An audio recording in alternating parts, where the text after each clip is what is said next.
So, not too long ago, we lost the legendary manga and anime creator Akira Toriyama.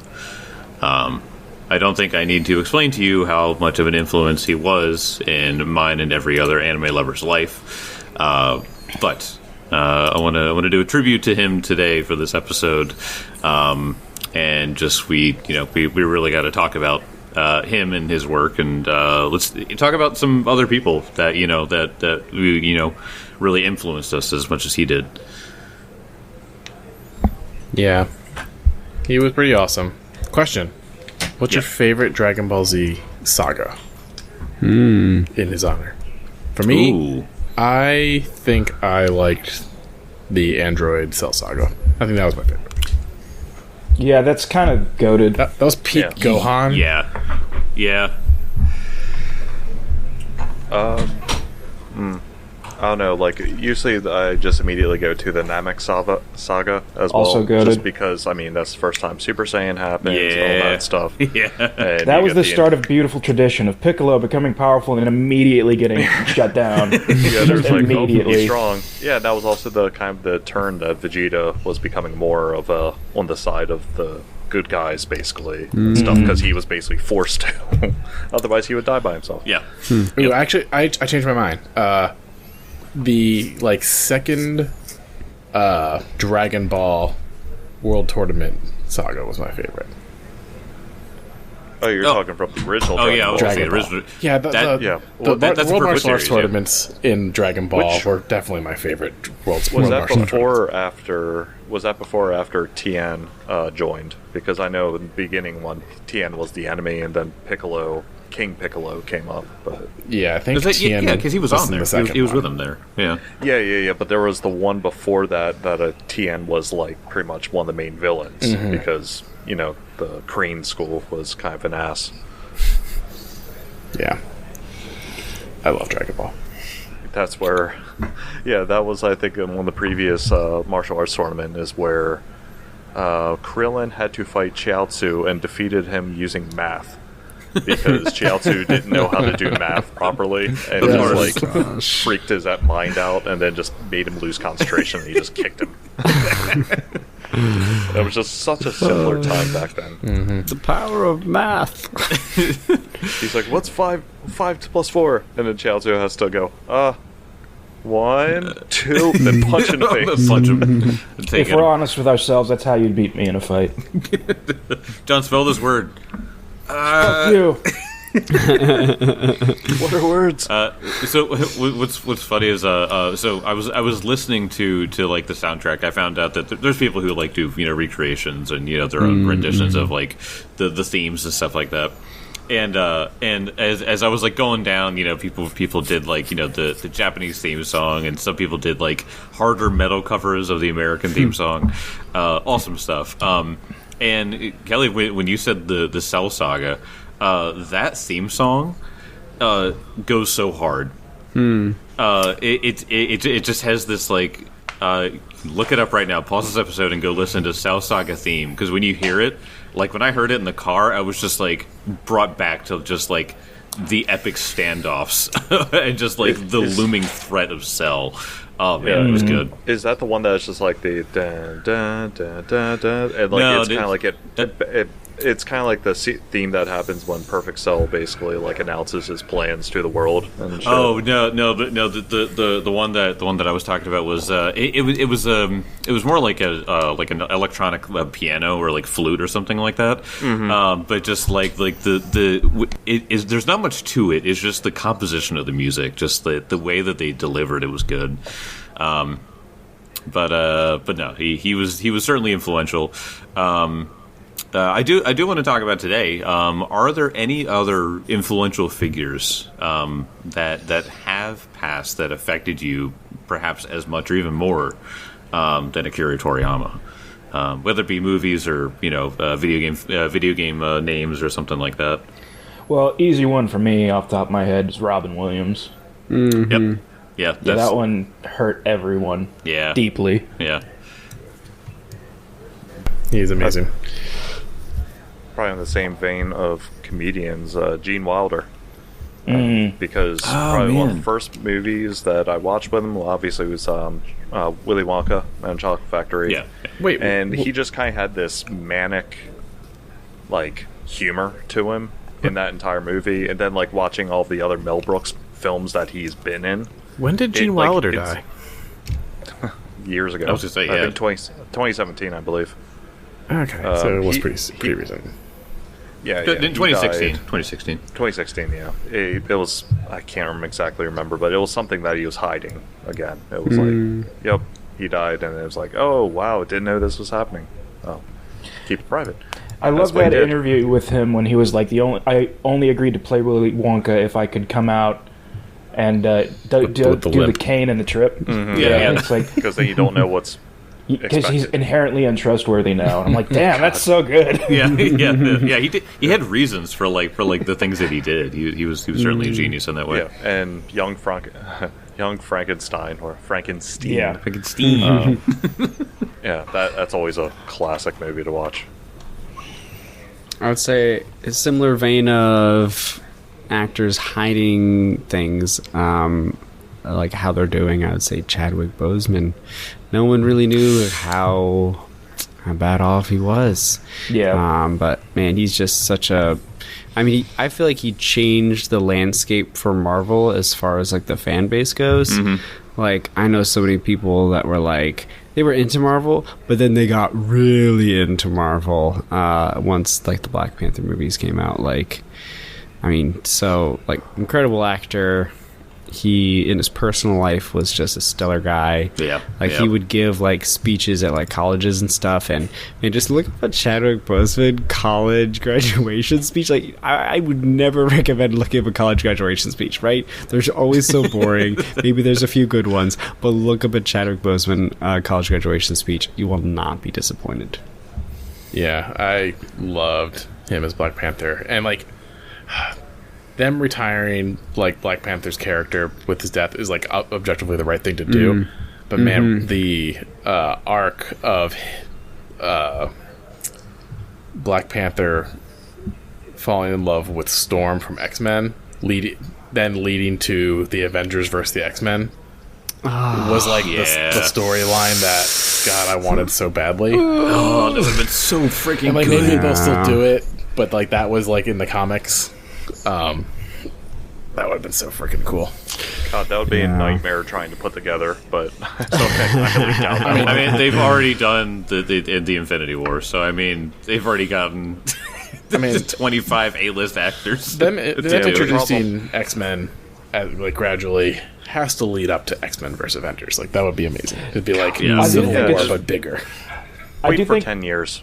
I think it was really funny, like whenever you would, as kids, have the argument like, who wins, the Marvel, the Avengers, or the X-Men? It's like, dude, Professor X folds your whole team, and he's in a wheelchair. Yeah, the only it's like when you start going into that, though, then you're like, well, the Avengers also have like literal gods on their team. Yeah, so- you literally eventually just get to like the Scarlet Witch versus the Dark Phoenix. I was going to say that I think that's what it's going to come down to ultimately. Is just the two nuclear bombs. Yeah, the godlike entities. Yeah, Yeah. I like to point out to people because they didn't really know like who Scarlet Witch was, and I'm like, she almost killed Thanos immediately.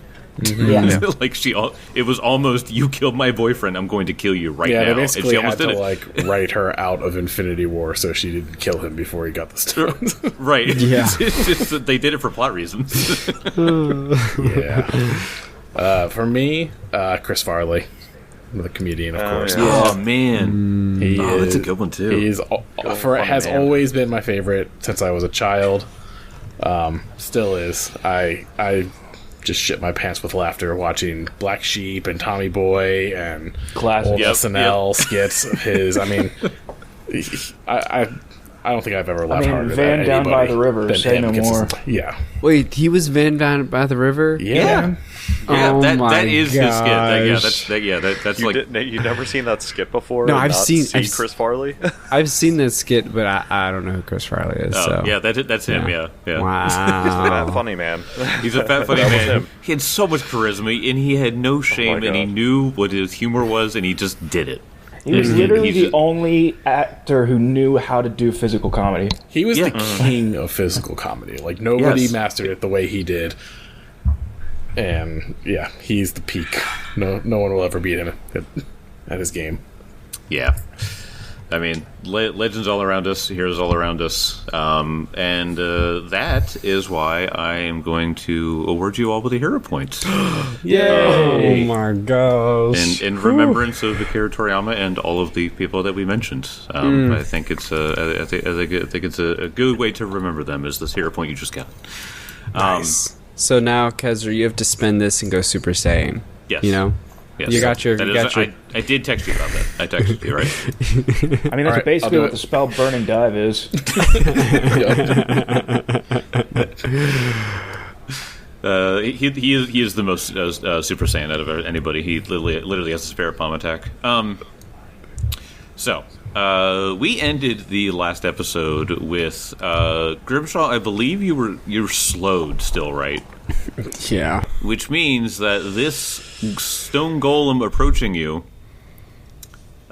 is going to lay into you in this moment. Don't remind me. Like I was like, let's just talk about all our favorite people. And let's talk about these dead people. I'd rather do that. These dead people, please. Because Grimshaw is about to become one. I should have let into that, but it would have really dampened Akira Toriyama's death. I don't care about you, but I care about Akira Toriyama. So the stone golem is going to go up, and he is going to. He used a move action, so I think he's only going to get two attacks here. Okay, that's right. Yeah, I think so.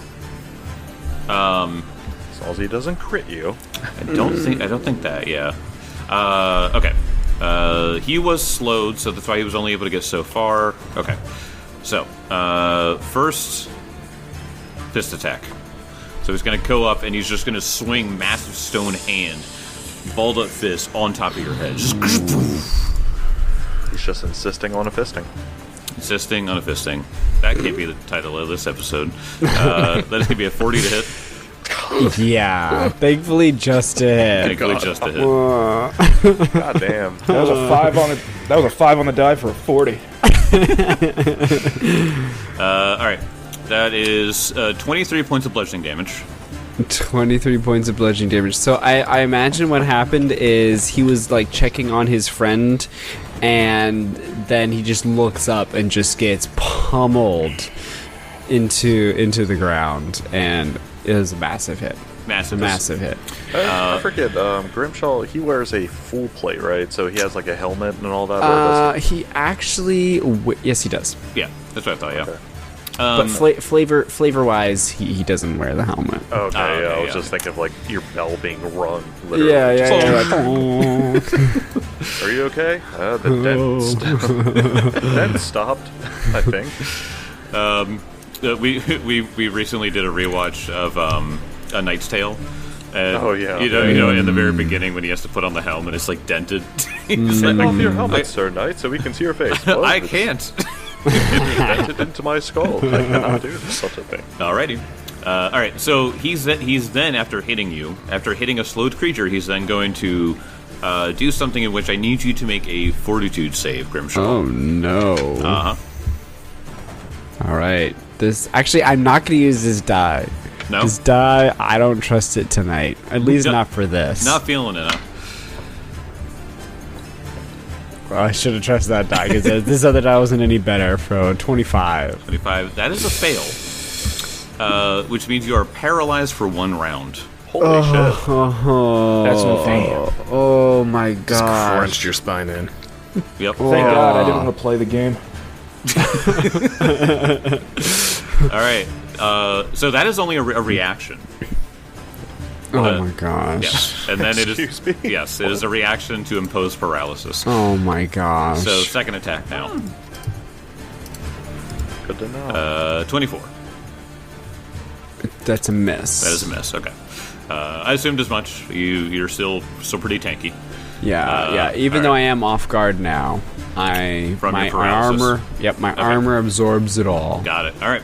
So goes up and bonks you on the head, and you're paralyzed, and it goes to hit you again, gosh. but it manages to just kind of like tank it into your shield.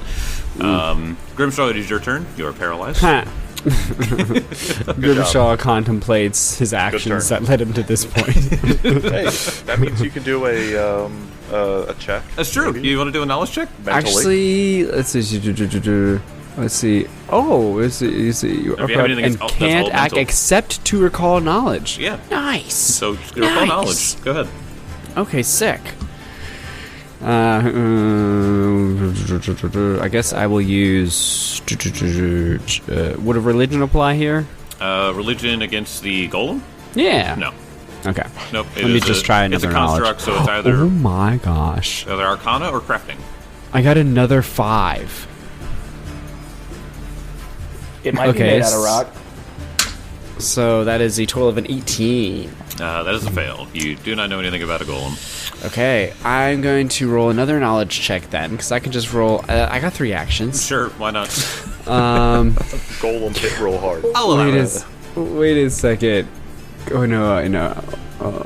I was thinking maybe I could pray, but nah, I won't. I was pray. wondering that because I was like, is that? Yeah, But the gods can hear your thoughts, Right. right? Like you don't have I to. don't know. Milani's been ice cold with you though. She has, yes. That's true. All right, so I'm gonna roll a knowledge check on Lerb. Sure. Go ahead and roll society. Yeah. You can. I don't even. You can't really figure out anything out about him, but you can figure out about the bruiser. Right? Yeah, 25. 25. Unfortunately, not. Oh my gosh. Man, rolling 25s over there. All right, I'm just gonna forego my last action. Alrighty. Okay. And now it comes to Lerb. Lerb is stuck to the ground with an arrow. Is that correct? Yes, he is. Okay. So he needs to use one action to make a athletics check to pull it out. Mm-hmm. Okay. Yep, athletics. You got to beat a 10. Can you beat a 10? Oh snap! I don't even know if I could fail with a natural one. Hold on. You couldn't fail the natural one. No, I can't. doubt it. Yeah. No, because even if I rolled a natural one, it would still be above 10. Okay, Mm-hmm. yeah. So, yeah. Well, he did succeed anyway. So, one action to do that. And then I guess he is going to try. Alright, here's what he's going to do. Lerb is going to see Benson coming up, and he is going to try to run over to Benson and try to stop Benson from coming up against the golem. He's going to kind of. He wants the golem to do the work here on Grimshaw, and so he's going to use an action to. Actually, it might have to be 2 actions. Hold on. Let's see. 5, 10, 15, 20, 25. So, yeah. So he has to use his last 2 actions, but he gets up to Benson. And so now he's staring Benson in the face. Ooh. It's a lot of man meat staring at each other right there. Yeah. You approach me. Well, I can't beat the shit out of you from over there. Elkwood, your turn. Okay. Let's see. Yeah, Lerb stepped out of his line of sight, so he has to maneuver over here. He's going to take a... come on. Just trying to use the other thing. Step action. All right. Makes a step because Lerb is still his hunted prey. Oh yeah. Yeah, and so he is... I mean, he's not going to do jack shit against a golem. No, but if he can kill Lerb, Dude, he's pretty baller. anybody with the name Lerb has tried to commit mail fraud at least once. you would know with the society check. That's what there's a warrant out for his arrest on that alone. Oh, that 25 actually paid off. It's like Lerb actually sounds like the guy that would be pissed off at like a company party or something like that. That he'd be That's all like, guys, Lerb. you can't have fun here. Let me remind you that Lerb is also a slaver. He quite literally illegally mails people. Oh yeah, that too. Fair enough. You know what? That's- Weirdly that's my enough, point, guy. UPS still works with them. UPS is canceled. You know what? I don't like this guy. All right. No, he's gonna shoot. Took an action to move and 2 actions to shoot his longbow. He's going to take a hunter's aim. remove soft cover. I don't think there is any anyway. Nope, no cover here. So And that is a wonderful roll for a 42. Jesus. 42. That is That is a 19 on the die. that'd be a critical hit, my friend. Yes. Fantastic. Crit damage, go. 41 points of damage. I don't need to do Wow. anything. I just need to stand places. And he's stuck to the ground again. And he's stuck to the ground again. Luckily, he's where he wants to be, though. So Yeah, until Benson like leaves, he's like, "Hey, hold." he's like, no, wait, come back. You weren't supposed to do that. Yeah, and he's not immune to anything. So God, no, yeah, there's yep. actually a lot of what was that, a one? Yeah, I rolled some ones in that combo, which sucks. All right. How close is he to the golem? Actually, Close How to the golem? Let's Yeah, see. because it matters 20 just feet? because 20 feet. I need to look at this real fast because I just forgot about it. The electric rune that I have on my thing, if I hit a crit, Uh-huh. it creates like a leaping arc. Whoa. What? Okay. Well, that's Yeah. cool. Oh my gosh. I did not know that. Yeah, I forgot Yeah, the elemental runes do more stuff in this game than just add damage. They all have crit which effects that actually- are really cool. Yeah, which actually does affect the flaming rune on there. Oh my god. Yeah, because it's fire and electricity that I have on this thing. Fire. Whoa. A weapon is empowered by a flickering flame. The weapon deals an additional 1d6 fire damage on successive strike, Okay, yeah. plus 1d10 persistent fire damage on crit. Oh my Okay. gosh. Oh my gosh. Yes. I was like, I knew there What? was something with this. And shock. On a crit hit, electricity arcs out to deal an equal amount of electricity damage up to 2 other creatures within 10 feet. Okay. Okay, 10 so feet. didn't do that, but he does take persistent fire. So 1d10. Wow. 1d10. All right. So at the end of his turn. Beginning Persistent damage might be one of the most dangerous things in this game. You take persistent It damage is. at the top of your turn, and then you save for it at the end of your turn. yeah. Oh, Yep. top of the turn. Gotcha. Yep. Yeah, but that's all he does. Oh, and Vamir is actually. So he takes 1 move action to get in the middle of the door, Okay. and he takes another move action, and now it looks like he can probably fly. In the warehouse, sure. It's. I mean, he's big, but the warehouse is big, so The Coldham's big too. yeah. Otherwise, I got a total of 5 foot of. 5 feet per tops. He hops. Bloody thing. I mean, I'll say with the boxes and stuff go up really high, so it'll be hard for him to navigate. So maybe do like half fly speed, just for him to navigate it. But yeah, You'll get there somewhere. yeah. Okay, Kezra, is your turn. Cool. So something I've kind of always known, because I don't think the rule is that unclear, but it's slightly unambiguous. Slightly ambiguous. When you summon a creature, it acts when you sustain a spell. When you sustain the spell, but I was always kind of unclear on whether the summon would disappear if you don't sustain the spell. If you don't want to use it, and you absolutely do have to sustain your summons every time, or they disappear. The spell ends. Which makes sense. It's like I guess the intent is like you're maintaining the magical link that's holding them here, and they're also increasing your action economy and Yeah. Right. So- yeah. It's the equivalent of like an animal companion too. So yeah. Well, animal companions you don't have to command. You can just let them sit there and defend themselves. But summons you have to command them whether they disappear. yeah. But, So- but still, yeah. Since good old Grimshaw standing there all worthless, I can't flank with him. So the Drake. No. It was paralyzed just for my turn, so Yeah. I snapped out of my Oh, paralysis. you did. He Yeah. snaps back to reality. Oh, there goes gravity. Oh, there goes a cease and desist. All right. Well, horse then the Drake is going to move down here, right below the golem. So Kezra still has Okay. a shot at him, and Alright. he'll flank with Grimshaw, Okay. and he is going to do some attacking. So 1 move, and then He's gonna do his Fang attack. Go, Drake Fang. That's good. That's a good one. 31 to hit. Yeah, that's a hit. Decent hit. Nice. All right. Palpable. So that will be 12 piercing and 4 fire. Okay. That juicy elemental damage. I love it. Yep. 6 right on top. Okay. And Kezra will then cast Ray of Frost. There you go. And totally See if you- airball it.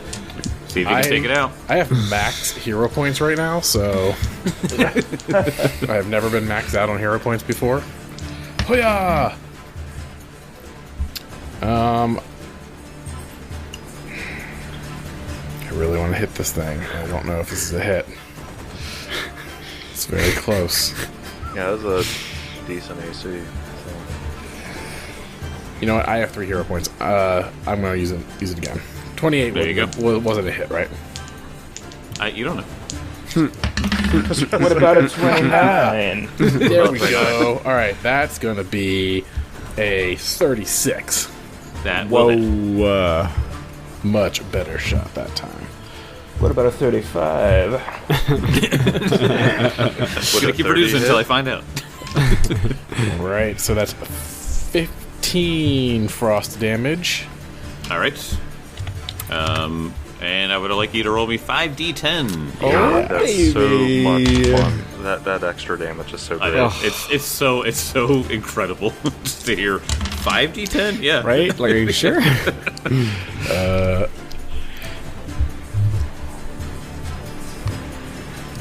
And then one more. Ooh, yes, got 10 on the last one.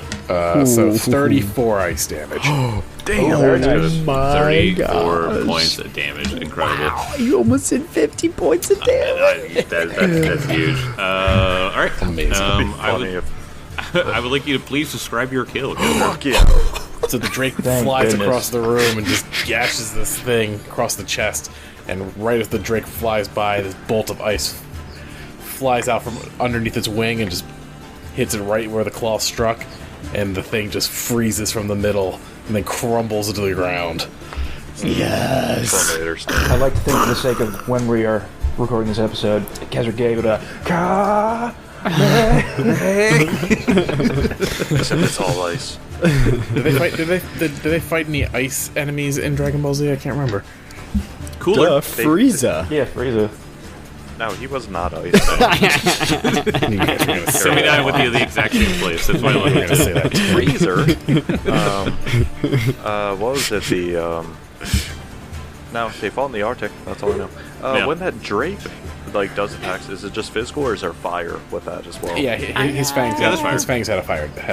He does an additional 1d6 fire damage with his fangs. Yeah. I was just thinking of the way he dies too. Is like you just shock, get it from fire and then flash freezing it. So it's kind of like this thing and then it just crumbles. Yeah. All right. Excellent kill. After that, it comes to Benson. Oh, I'm in this game? I forgot. You are. You are. You have a lurb in front He of just you. stands there and looks big. That's his job. Yeah. Yeah. All right. I will begin to swing. Might just kill him. It actually might just kill him because that was a natural 17 on the die. For 36. That'll hit, bud. No crit. No crit. 37. Wait, what? How did I? 37 points of damage? That was not right. Nope. Hit the wrong button. 37 points of damage. Yeah. On a normal hit. 22 points of damage, though. Wow. Points of damage is still enough to kill him. Please describe your kill. Way. Okay. This dude runs up, and he's like, I'm about to fight you. And Benson's just like, dude, I'm not even the one you have to worry about. He takes this arrow shot that pins him, and while he's trying to pull it from his leg, Benson just drops the blade right on his neck. Just merciless. Just doesn't look. That's awesome. And then, like, when he dies, the arrow secondary effect, persistent fire damage hits, and he just the body just Lurb. and Lurb is dead. Lurb died like a Lurb is lurb. dead. The dust settles in the warehouse of the Sunset Imports Emporium. What would you guys like to do? I'm gonna try to. You said I knew this guy, right? You do. So let me go over who this guy is. This is Hundi Vost. I just sent a picture, or I sent it back to you guys. So he is as Irish as you can get.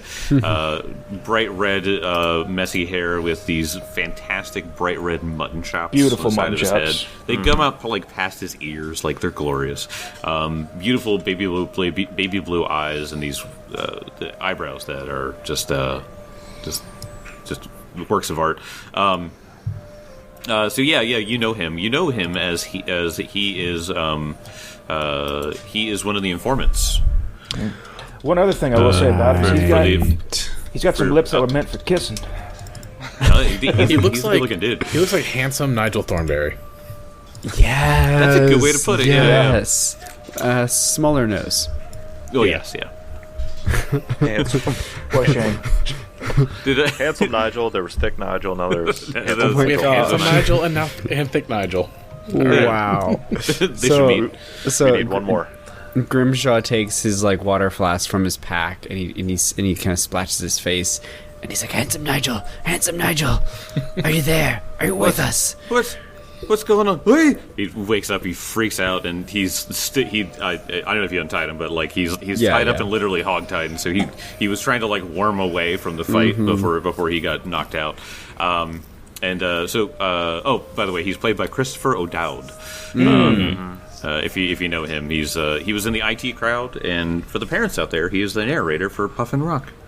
So he just has this wonderfully Irish accent that he has. People, what a bunch of bastards! A bunch of bastards. Here in Puffin Rock. Those are his two modes. They turned into a little Conor McGregor. No, that guy's an asshole. He wakes up, and so you know Hundi as one of the informants for the Bellflower Network. Yeah. So you might have received messages from him. He might have sent you something in a coded script or something like that. But you guys made sure to keep separate so that way you guys didn't endanger each other. But you know who he is. You just don't know exactly what his work is or anything like that. What happened here? What are you doing here? They were. Oh, Mr. Grimshaw, and he like goes over, he like hugs your leg. He's like, "Oh, you rescued me, Mr. Grimshaw. Thank you so much." He's like kissing like your grieve. Yeah. Oh my goodness. Splattered grieve. Thank you, but what is happening? Like, we were following a lead. Everything that I've known, it pointed to this place, and now, I mean, there's Scarlet Triads here, and you're here. What are you doing here? Oh, they were torturing me endlessly, Mr. Grimshaw. They and as you guys are in the warehouse, he sort of looks around and he realizes that it's only you and like Lurb in here. Yeah, and he sees Lurb, and he's just like, "Did you kill all the others?" What do you mean, the others? The others. There was a bunch of the others. There was a bunch of the other members in here. They were waiting for the information. El Kezra, check out the back. Kezra heads into the back. Benson's following them. Well, actually, trying to go ahead of him, but. So you Get guys ahead of you, and then you lap him. Like, what?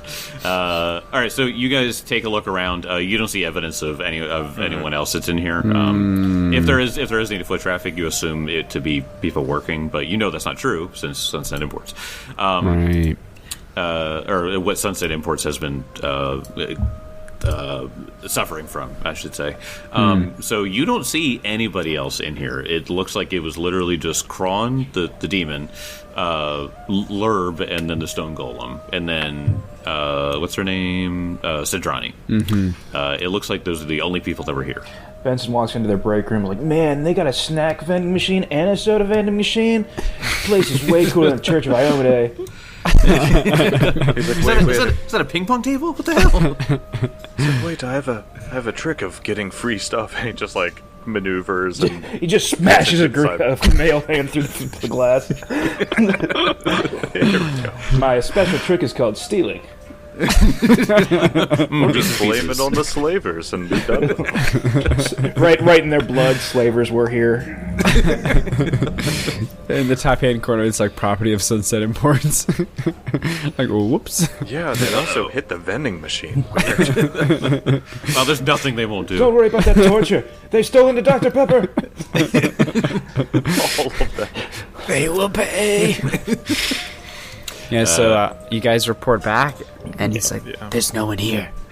There was... What you see is who is here. What do you mean others? There were others? His eyes just go wide and his mouth drops, and he's like, "Oh, Disney, help me! But I've told him everything. You told him everything? Oh, I've wrecked the Bellflower Network. They're going after all my friends. They're doomed. They're all doomed. Oh, how horrific! How unthinkable of me. Oh, please save my friends from betrayal." He's like scooting on his knees towards you. Please, the blood will be on my hands if we don't help them right away. Oh my gosh! Wait, Hundy, right? Yes, You're the one who skipped anti-torture training last month. I said I had a family emergency. It was real. Oh my gosh. Well, now we have another emergency. I know. Anti-torture training. Resist torture.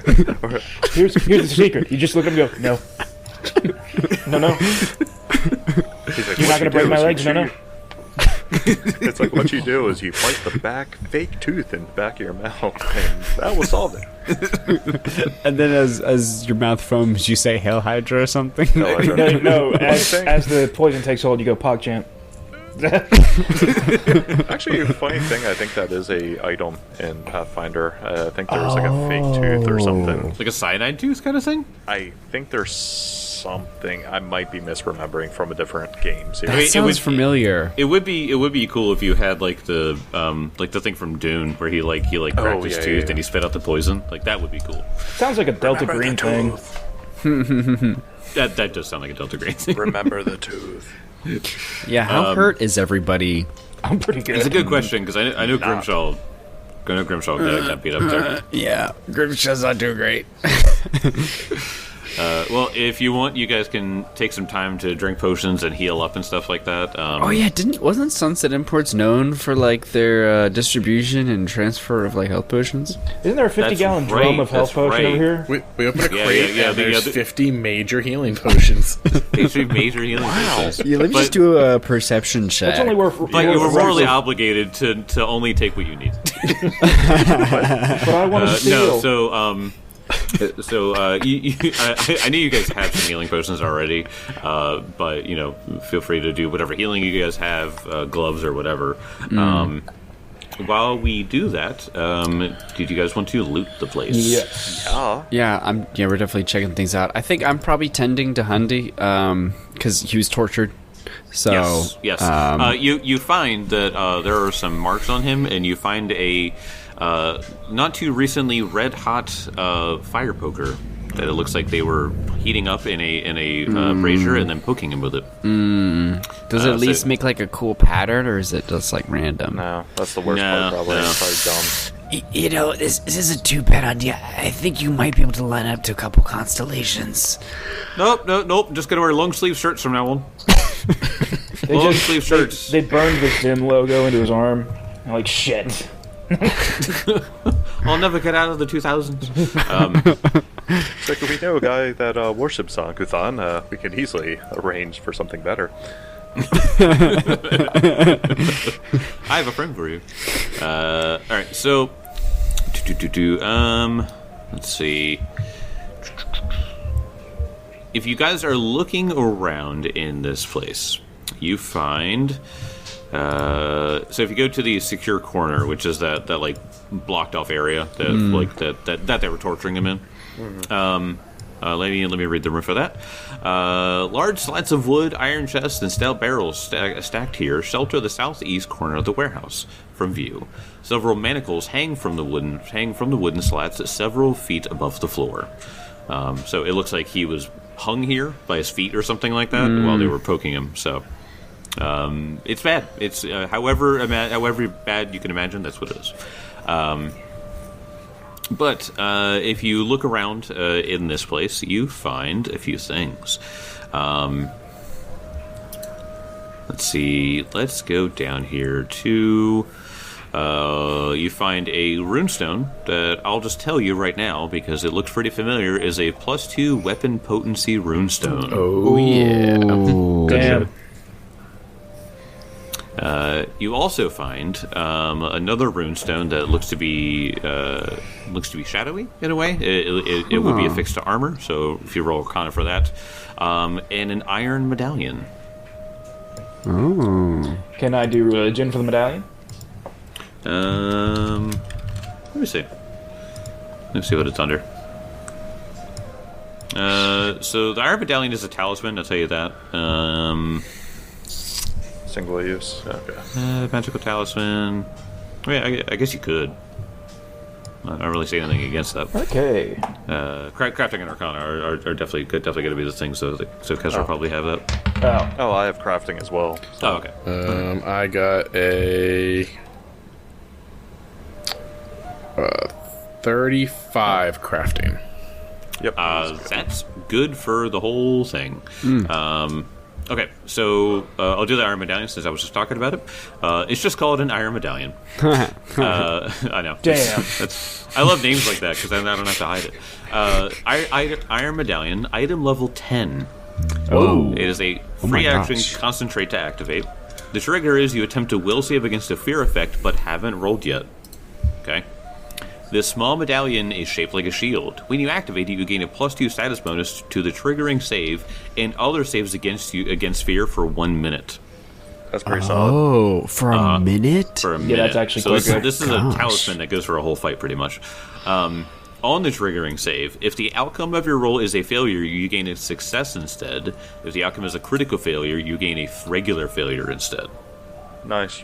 So it's impossible to crit fail while you have this. That's quite good. Yeah. So fear effects are going to be, well, for at least one time, something you don't have to worry about. And then the, let's see. The shadowy rune? Yeah, it's a shadowy rune. I Let me imagine see. stealth. Maybe. Allows you to cast Shadow Blast. Shadow Blast.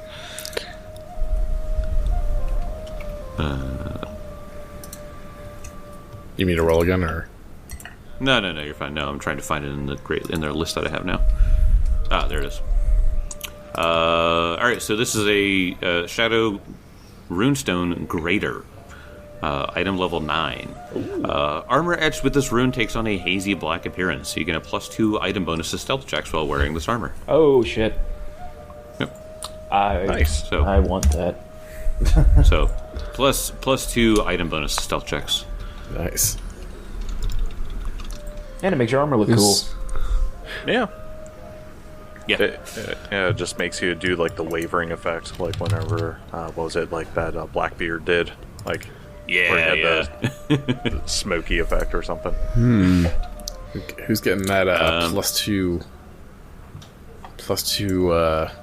weapon rune? Thing's I pretty think sick. Vamir should go.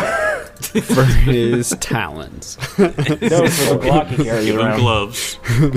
give him armor gauntlets. I have a +1 dagger I've never used. That would be a really nice +2 dagger. That's a solid argument. I can't. He uses the. I mean, the it's decided. the +2 dagger to cut apples or Yep. stuff for dinner. The most even, Cuts it really good though. most evenly sliced apples you'll ever have. Well, the butter was spread perfectly. Dude, just on check this out how I side. can dice these chives. It's like, I hate to say it, but I feel like it would be more useful in Benson's hands because of his reaction, which is Retributive Strike.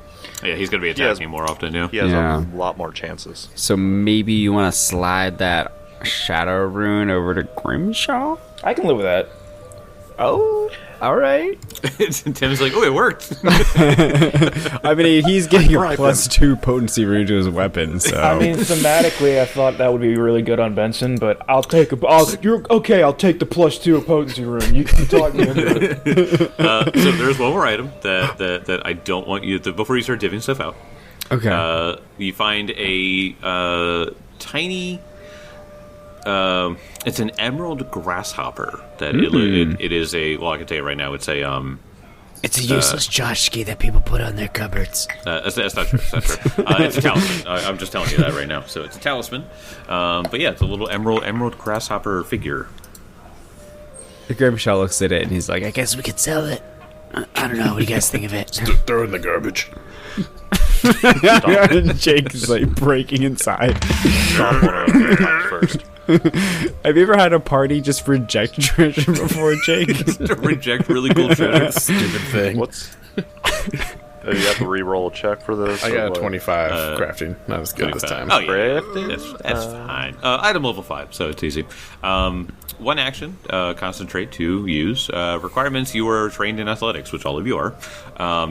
This metal grasshopper, studded with emeralds, is usually clasped to the legs of a suit of armor. When you activate it, make a leap, traveling up to 40 feet horizontally and up to 10 feet vertically. What? What? That's fantastic. Oh my. But get this. If you don't end your jump on solid ground, you flutter in the air until the end of your turn, then fall harmlessly at a rate of 60 feet per round until you reach the ground. No Alright, way. That's I actually gotta see so Benson. good. I gotta see Benson do So this. stealthy Benson leaping silently through the sky and making God. no sound upon re-entry. And then Misty stepping up higher into the air just to flex. Or not Misty step, Dimension Dooring up. Yeah. Oh my gosh. But yeah, no. So it acts as like a massive jump spell or whatever on top of a feather fall. Like you just, it doesn't say that you like. There's no like maximum to how much you can fall with this either. It's literally just 60 feet per round until you reach the ground. I feel like this is like one of those items that if you could like find a reliable source for it, like a town that just has them like to buy. Give me 50. Yeah, Your character should always have one. Yeah, like that's the so good. the one merchant from Tianjia that makes these only. Yeah. I don't sell anything except these little cricket figurines. Just grab and go, hey, you make these for us now.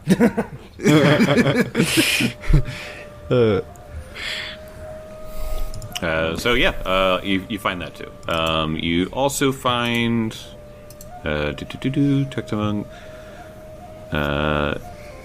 tucked among the worthless materials in this hall. This is in the hall up above. Is a long forgotten treasure, an emerald grasshopper, and an exquisite silk drawstring pouch. The pouch is worth 25 gold pieces. Whoa. Yeah. It's a nice little pouch. Does it say Gucci? Yes. Yeah. It says Gucci and then Louis Vuitton drawstring on it. Dude, is that porpoise leather?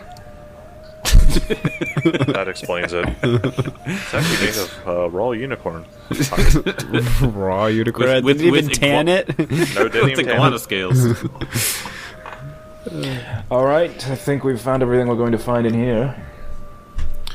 So at some point, when everybody was healing up, divvying out these items, Kezra like snuck away, and you guys see him eventually over by Lurb, and he found like a big white just a piece of white canvas, and he has the manacles that they were using, and Oh yeah, yep. he's drawing something with Lurb's blood on the canvas. Hey, buddy. What you doing? What you doing, pal? No, let him cook. I want to see this. And when you go over, he's drawn in blood on this white canvas the symbol of the Scarlet Triad, which is like an upside down triangle with like a circle in it, and then sort of like a 3-pointed crown. It's a pretty cool looking symbol, honestly. But he wants everybody to know who this is, and he Not as cool as a briar with blood dripping on it. and he manacles up Lurb and just drags him outside to the north. I'm just thinking of Amir is following him, like pecking as soon as the body moves. Just Come on. Yeah, he's like, no, that's dinner. Stop. Yeah, I think Grimshaw's definitely kind of falling in it with intrigue. Like you literally didn't respond to like, oh, what you doing? You just like kept doing your thing. So he's just like, all right, I'm just gonna see what happens. That's So he like he does this. kind of falls. So Elkwood's fascinated. He's like, ooh, what's going on? So he drags him out of the north door and walks out onto the dock and looks over the river. And he summons his dragon claw and he just slashes through this flag and ties it around Lurb. And then you see just like this burst of lightning and these giant blue dragon wings just shoot out of his back. What? And he grabs he grabs the manacles and just flies off with Lurb across the water towards the great keep on the other side.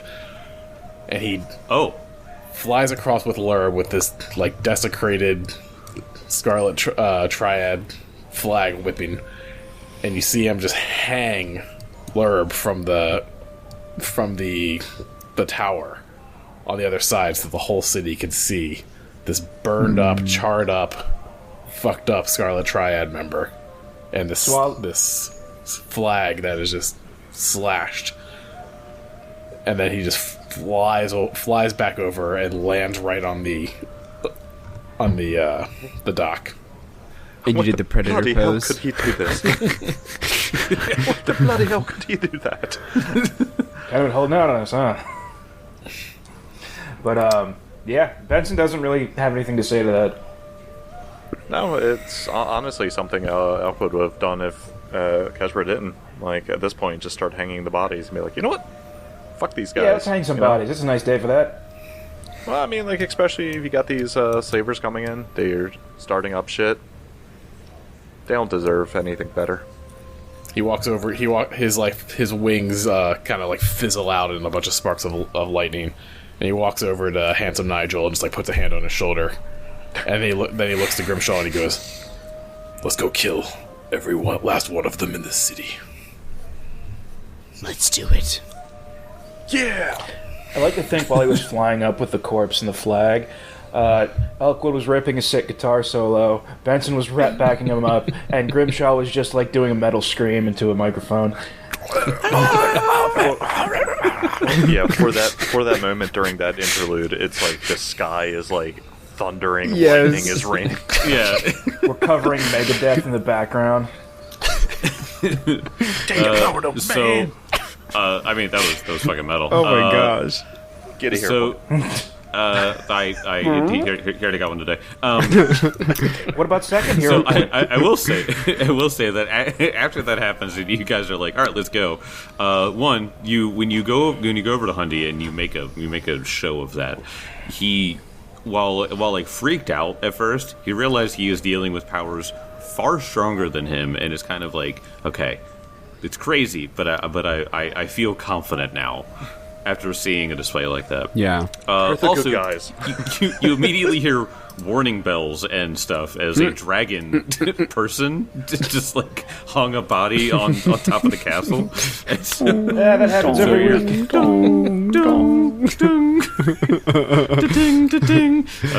And you see some guards mobilizing, so you're like, we should leave. I like the guards are looking, they're like, how the fuck are we going to get that down? Wait, those ringing bells would make a sick backing track for our next track. Come on. I've heard Hell's Bells by AC/DC. This is perfect. Alright, so just do a little bit of bookkeeping. I had one focus point left, so I spent that focus point and healed myself. I refocused, got another focus point, and I spent that focus point and healed myself. And if possible, I'd like to refocus one more time. Well, how much healing do you I got need? healing gloves. You got healing Yeah, gloves? I do too. Yeah, we I have two need, healing gloves I in the need party. 25 more, so a healing glove would probably be good. because I don't have battle medicine, so It's 3d8, I might right? as well use Or it. something like that. Two, Ooh. 2d6 plus 7? Ooh. Or 3d6 Ooh. plus 7? It's something like that. We can never remember. It's good. I rolled because I roll with nature as I took a feat for this. Oh, that's right. Yeah. So I rolled. That was a natural 18, so that's a 31. Oh my gosh. So that should be a Solid crit.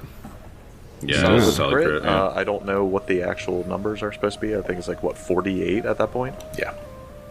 Mm-hmm. Yep. Okay, so let's see what it is before saying how much it actually, like, I heal for. Because I couldn't roll 4 I once. probably don't need to waste my thing now. Well, that's what I'm just saying, like, Yeah, what we probably got not. here first. So 48, 17 points. You know what? I feel like that's close enough. Yeah. And so, we still you know, got he just takes we still have here loose gloves in the pocket. Yep, Yeah. So kind of like how Elkwood just goes up to him, you know, it's got all these, I don't know, more cuts and stuff, but he just goes in to pouch stuff from the Mwangi. Like, it's probably some herbs that he took from the Ukajay, and he just kind of crushes them up and just, like, grinds them into, like, one of the wounds. At first it's painful, and then Yeah. kind of numbs. Just slowly Just numbs pours it. that hot chili oil in. It's gonna be okay. It's okay, it kills bacteria. All right. Okay. But then numbs up, and then it feels like icy hot. It's like, ooh. Okay. All right. I feel Everything. like I could bank some 3-pointers now. All right, so Hundi, he as you guys are like doing this, he has like a brain blast moment, and he's just like, wait, we need to go to Kite Hill. Why would we go there? Mr. Grimshaw, you know this. We send messages through the kites on bright sunny days like today. I missed kite training last month. So, oh, right, because you had a family emergency, didn't you? It Oh, so was that's a real one. Now that feels, you dumb idiot.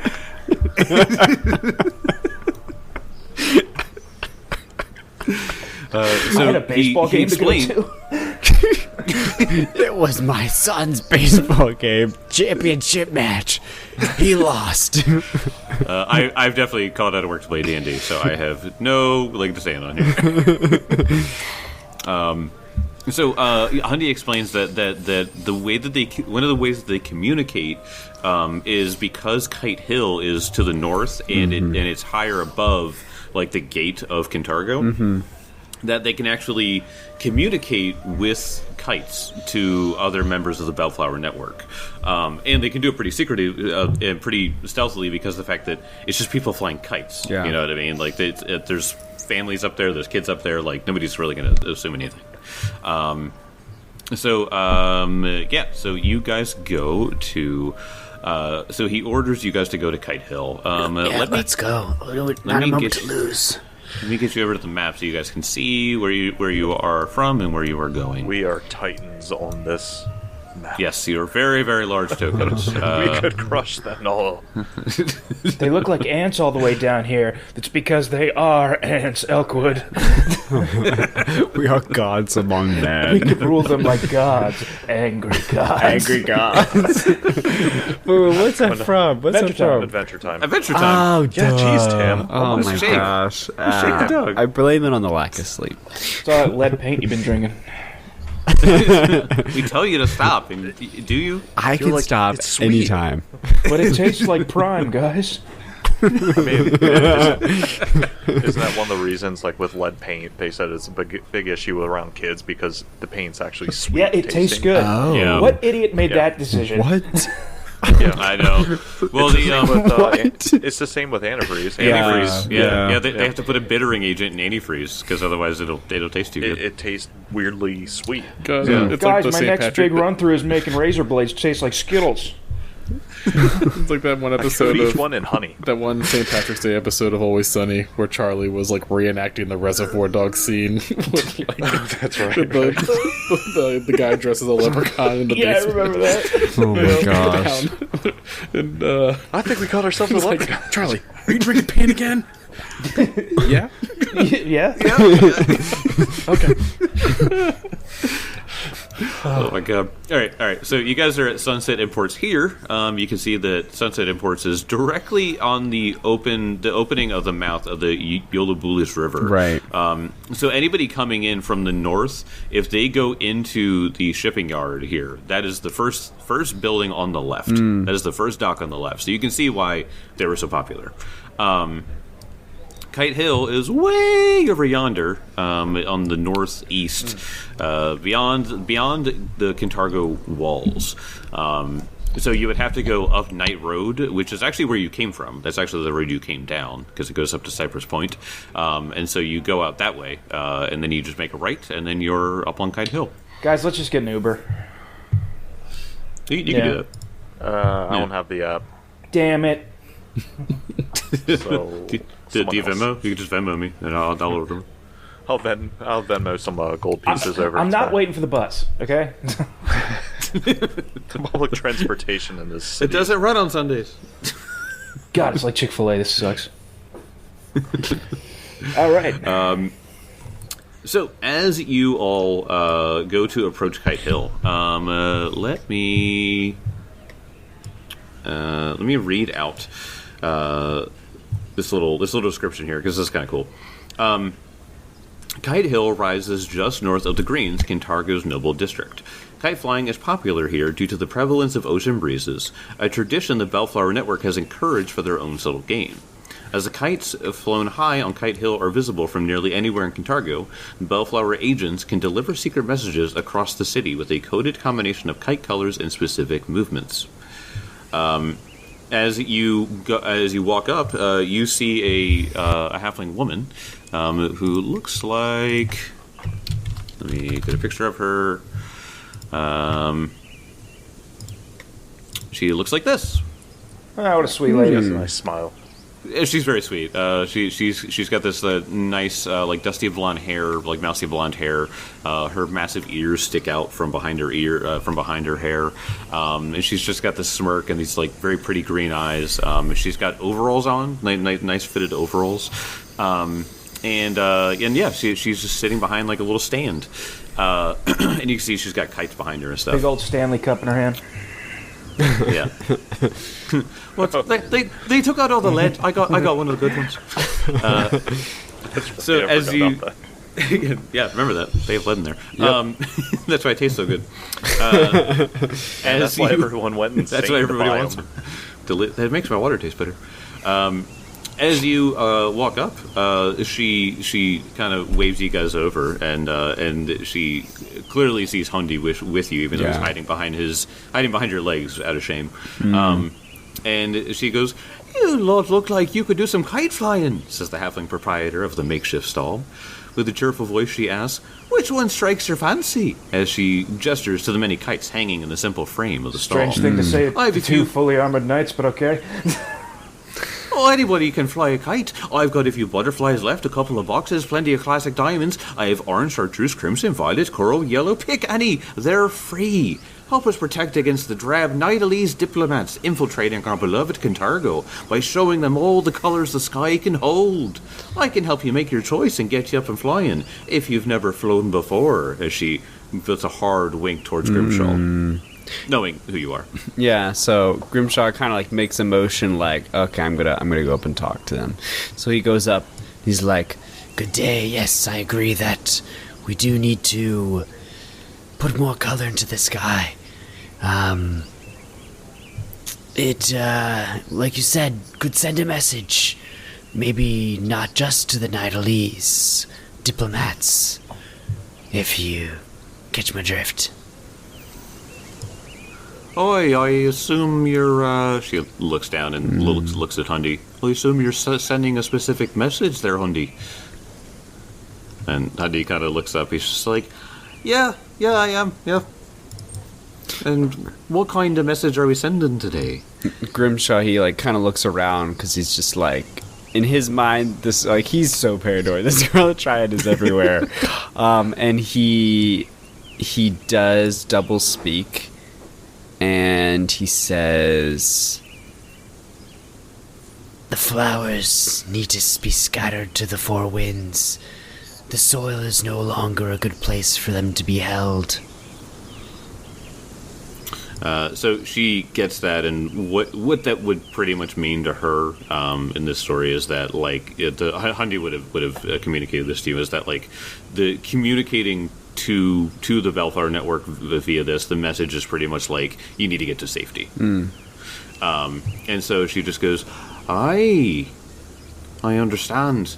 Name's Nolly, by the way, for those who don't know. I see I see you saved Hundi from something here. But he's a brave man and a good friend, so I appreciate you doing that. I've heard rumors of the Scarlet Triad, but they've been devilishly difficult to pin down. Knowing what you've learned about them is enough for me. We've got to get the word out to them so the network can be ready. And she immediately spins her little stool around. Woo! And in one swift grab, she grabs a set of red diamond kites and purple box kites. And then she begins to explain the plan. We use the kites to send messages sometimes, since the whole city can see them on a clear day like today. And of course, fine details aren't something you can convey with kites. We can get enough of a warning out like this. We'll put out a combination of red triangular kites to represent the Scarlet Triad, and we'll use some purple box kites to represent the Bellflower Network safe houses. Once they're in the air, we'll need to guide the red kites to smash into the purple ones. Anyone in the network won't realize at first who the red kites are meant to represent, but they'll all know that our safe houses in Kintargo are in danger, as the purple box kites get attacked, time and time again. Our agents know to scatter and hide, and hopefully we'll be able to deal with the Scarlet Triad villains afterwards. That sounds like a good plan. They've been appearing everywhere. The Crimson Buyer, compromised. Sunset Imports, compromised. Every pillar of our city just seems to be crumbling and falling. And tell me, the Bellflower Network, do you think there's anyone on the inside there too? No, I don't think so. I implicitly trust every single one of my men. I like to think we're going to get them all lined up. It's going to be all these halflings and one regular human just like, bunch of Bellflower business to get up to. Am I right, my Are you fellow a gnomes? halfling? Or halflings? He's like, he doesn't look like a halfling. Oh, Grossberg. No, he's doing that thing where you put your shoes on your knees and you walk. Oh my god. But his performance check is so high. He's Yes. just constant. Yeah. They always send the bards. So something fun, there is a Bellflower Tiller archetype in this book. Whoa. So if one of you perish, you could easily just, come back. Your next character That's actually could be a so Bellflower cool. Tiller. Yeah. Come Yeah, back as a little halfling. Yeah. So I'll give you the story behind. I won't go into the mechanics of it, but Bellflower Tillers handle most of the ground level efforts of freeing slaves and escorting them to safety. Nice. They use farm related code words to hide their work. A Tiller's freed slaves are her crop, quote, which she moves along secretive paths termed rows, taking shelter in secret hideouts referred to as barns. Ah. It's just it's a really, really cool thing to do. I don't know. I love the flavor behind it, especially in Kintargo, where there's we're still recovering from this clearly. So let's get back to Kite Hill. So in Kite Hill, in order to send a message, getting kites in the air, it will take a. It's easy enough. Let me say this. I'll tell you the DC, and what I want you guys to do is, it's going to be an acrobatics check. Yes. Okay. I'm sure Mark was going to be fine. So it's going to be an acrobatics check, and the acrobatics check is a DC 20. Okay. Okay. Mark's like Now- auto success. Spoiler alert. Dude, just give me I have just give me 2 kites and I can do it. Yeah. So what I want you guys to do, though, is I want you guys to so she's going to be helping you guys out. Clearly, when Elkwood gets his up, she's just like, oh, you're fine. But I want you guys to sort of explain, do your roll, don't say anything, and then role play it out. Okay. All right. So go ahead and make your rolls, and then whoever wants to say first, just know that like Hundi and Nolly Peltier are there to help you guys. So Benson gets the kite in the air for about 5 seconds, and then the string gets caught, unlike one of his finger pauldrons, gets cut, and the thing flies away. Oh no! Oh no, that's a different message. What does that mean? What does it mean? It means trust all the tall people. Fuck!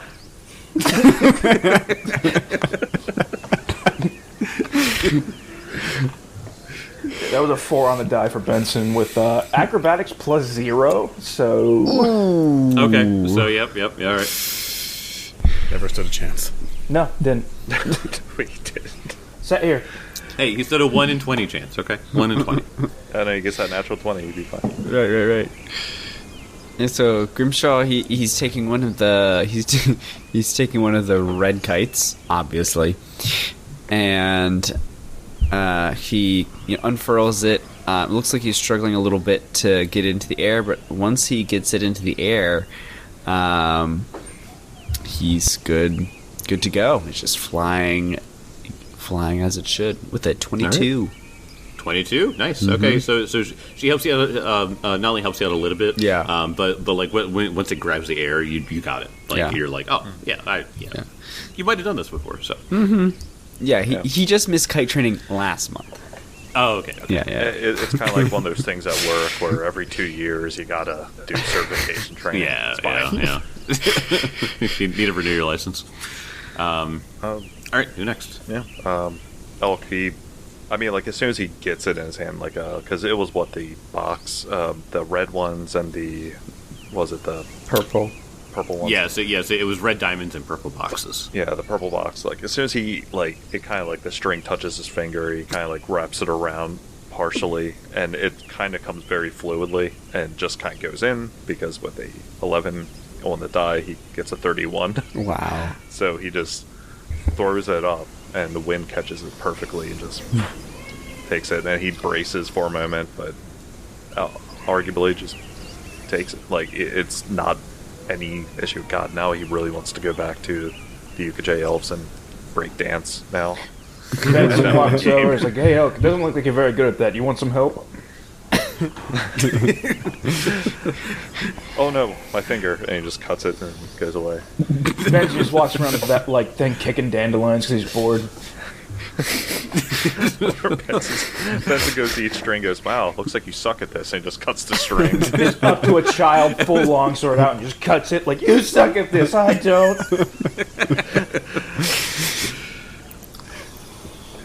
Kezra gets his kite, and he's feeling good about this thing. He got a cool 29. Ooh. Oh, there you go. There you go. He's just vibing out on this hill. Yeah, so with Nolly helping you guys, that'll actually be 2 critical successes, 1 regular success, and then John's failure. But this is all story though. So I want to do something here where there is something about flying a kite that brings absolute childlike joy, and it can't be understated. Like, you are around families. There are kids out here. There are old couples out here that are just like spending time together. And there's just this like overwhelming sense of joy that you guys feel flying these kites on this beautiful day, even with the task that you're given and like the severity behind it. How do you think your characters are feeling with this? Like, what feelings are they kind of going through in these moments? Yeah, Grimshaw, he's this isn't the first time that he has flown kites before. I feel like in Galarian, there's, unless you're living in the where all that super tech is, or unless you're living in a really magic heavy, community. I feel like, it's kind of one of the common games of children. And Grimshaw, he's just, swishing his kite around, making the, go hit another, corresponding color. And he's just kind of got the motion down, so he's not really like kind of paying attention to the sky. And he's just like surveying the field because, even he was starting to lose himself in like this kind of, it's a little fun activity, but then like the paranoia just keeps coming back, and it's always like lurking in the back of his head. And then he is like scanning, and then he sees these two brothers playing with a kite, and like instantly, like he just like hones in on them.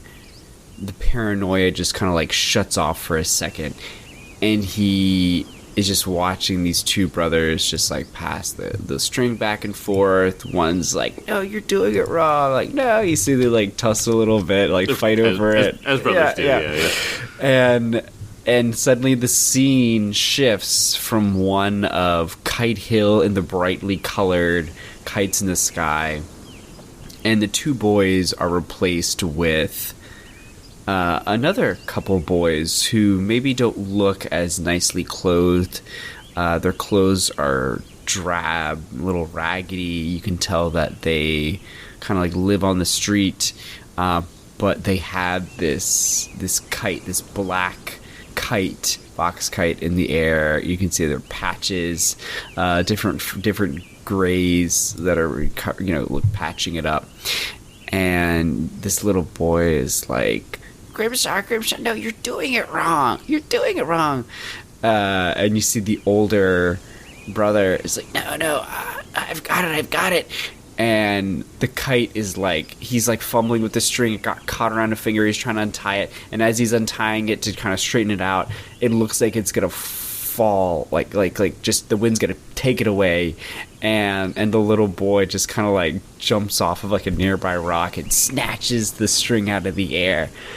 And he's like, "Oh, Grimshaw, you were never really good at this. That's why you let me do it." And Grimshaw just like looks down at this like younger brother, like slightly embarrassed, like, Yeah, it was your turn anyways. I was just giving you your turn. And the little boy, Scrimshaw, is like, all right. And it's just, then on, it's just Grimshaw. He just kind of plops his butt down on the rock and watches his little brother play with this drab kite in a gray sky in Nidal.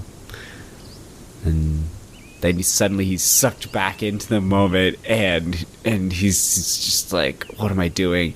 And he just continues to survey the field, the paranoia, right back into it. Yeah, and it's kind of like with Elk, he's flying this kite, and he kind of gets sucked into kind of like an old memory he had when he was living in Absalom. And in the most districts of Absalom, there's some nice areas and there's some shady areas. He belonged to the Puddles, which was where a lot of the poorer folks lived and constantly flooded. And so it was like a whole bunch of trudging through like ankle to like knee deep water sometimes if the tide rolled in to get to your house and whatnot.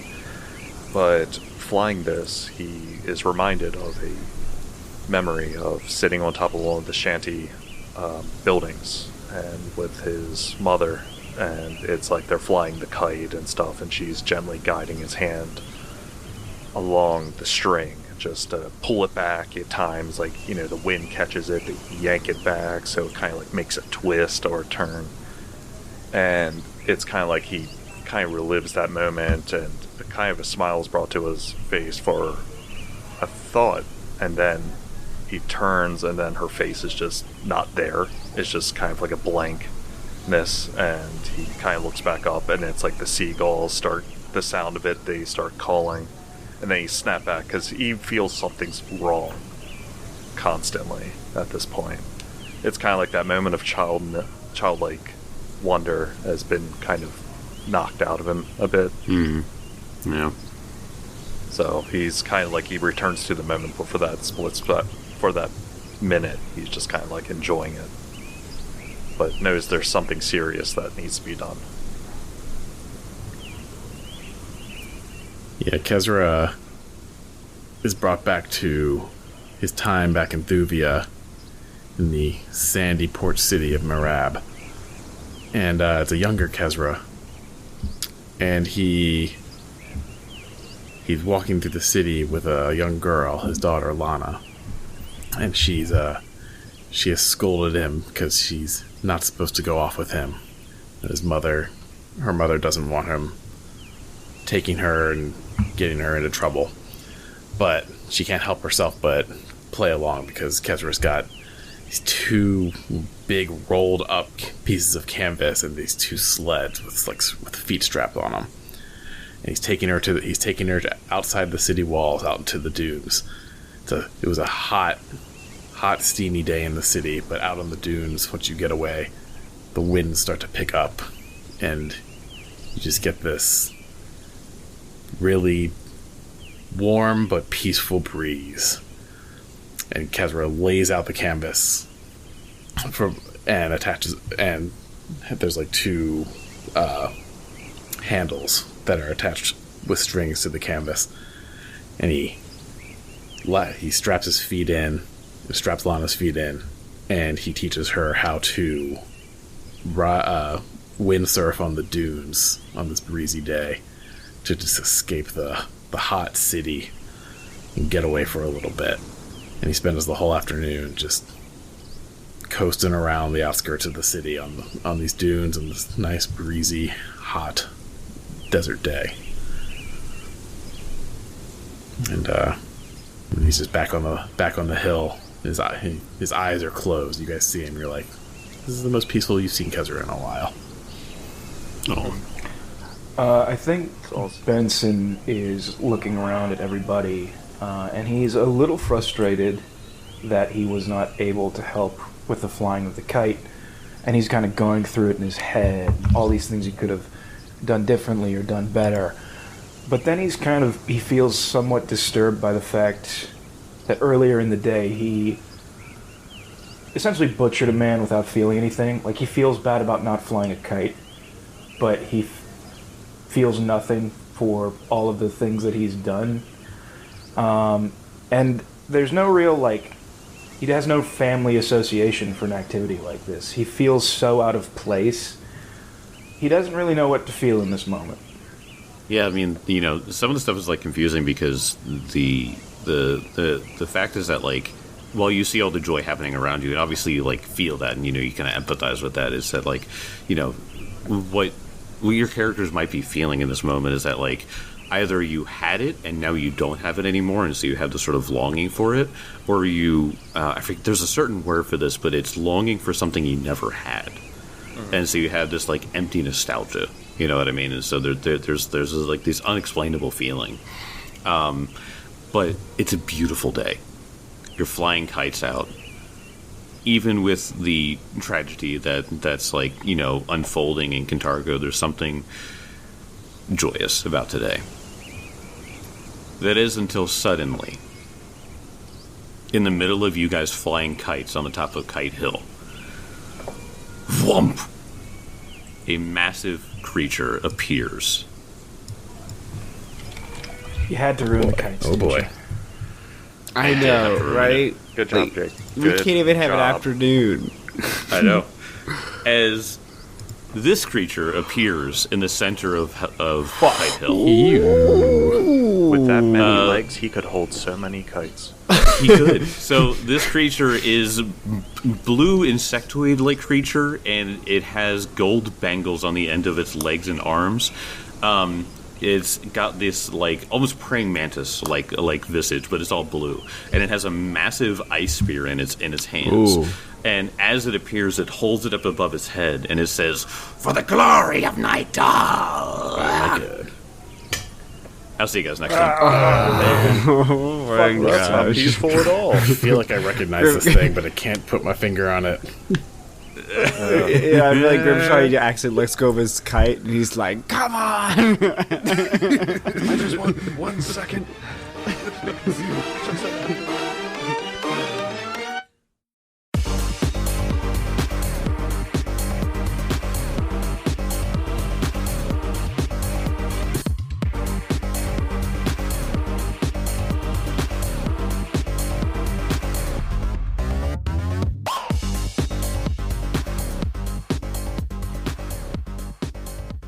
Hey everyone, Jake the GM here to remind you to follow us on all of our socials to stay up to date with DPS content and Pathfinder related news. If you want more DPS content, check our Twitch and YouTube channels as well as our Discord and subreddit for episode discussions and lots of memes. See you in the next episode.